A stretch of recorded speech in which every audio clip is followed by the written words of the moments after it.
In today's video, we'll look to gain a better understanding of the transaction codes used in PreBilt for IMWM and stockroom management. The transaction codes in PreBilt contain the necessary config for applications such as goods receipt external or stock inquiry to function correctly. Let's take a look at the transaction codes by heading over to the PreBilt configuration using the transaction code /TCTM/WM_CFG. Once we're in the transaction, double-click on the transaction codes in the side navigation panel. We can see a list of different transactions displayed in the table.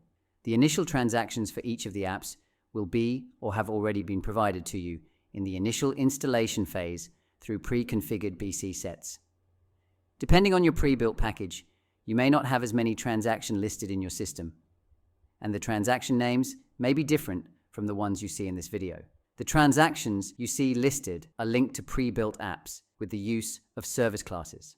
The service classes control the programming logic within each application. These service classes are created around the standard SAP function modules that perform the data selection. In addition to that, each service class has an extension parameter that allows to build custom enhancements, if needed, to satisfy non-standard business processes. Now, the TCT standard naming convention uses PB2 prefix, but your transactions may have different name.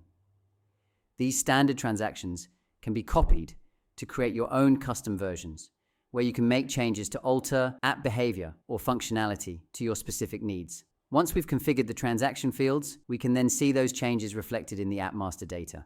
The app master data for each transaction is accessed using the transaction code /TCTM/WM_CFG_D, which should also be available in your system. Let's create our own custom transaction. What we want to do is always copy from the master transaction. Let's go into change mode and find the master transaction we want to make a copy of.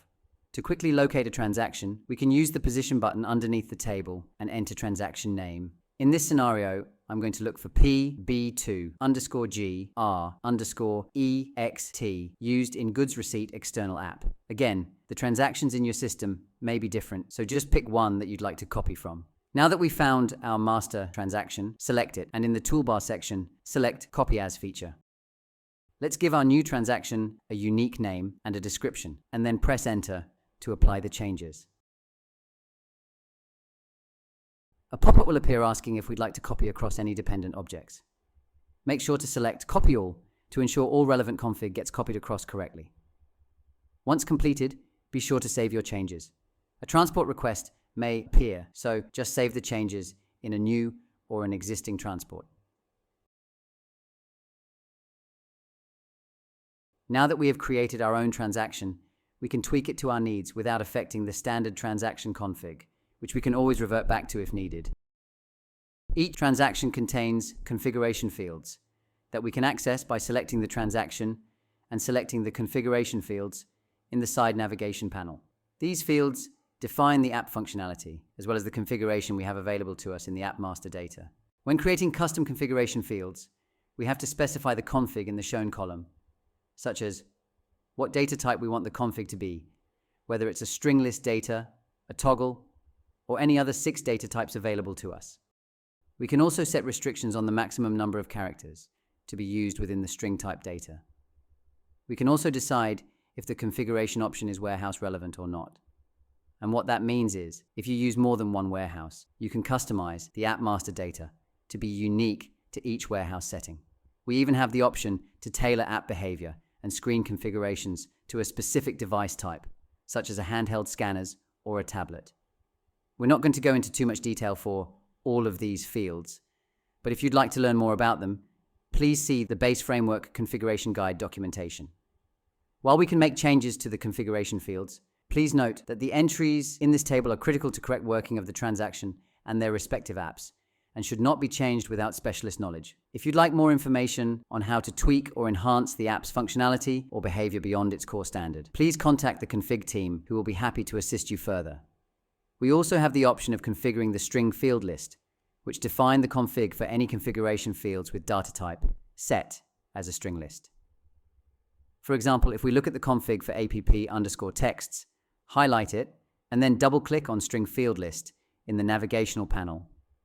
We can view its additional config used within the App Master data. This is where we can specify what data type we want it to be, such as a drop-down, a toggle, or a text. We can also set restrictions on how many characters is allowed in the field, and much more. Again, we're not going to cover all of the details about each of these column options, but if you'd like to learn more about the string field lists, you can read about them in the base framework configuration guide documentation. Once we've completed the configuration for our newly created transaction, we can now make changes to the App Master data.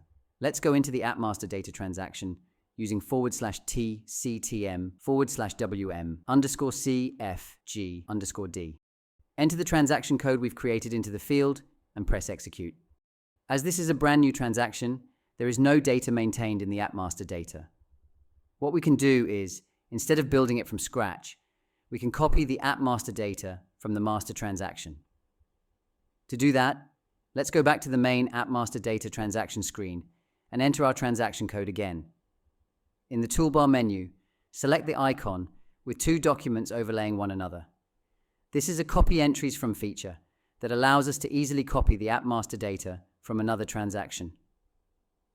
In the pop-up, enter the name of the transaction we want to transfer the App Master data from. In this case, we're going to use the same transaction we used to create our custom transaction, PB2_GR_EXT. Then, press enter or click the tick button. A pop-up will appear asking if we want to overwrite the existing entries. We're going to select yes and allow the system to copy the data across.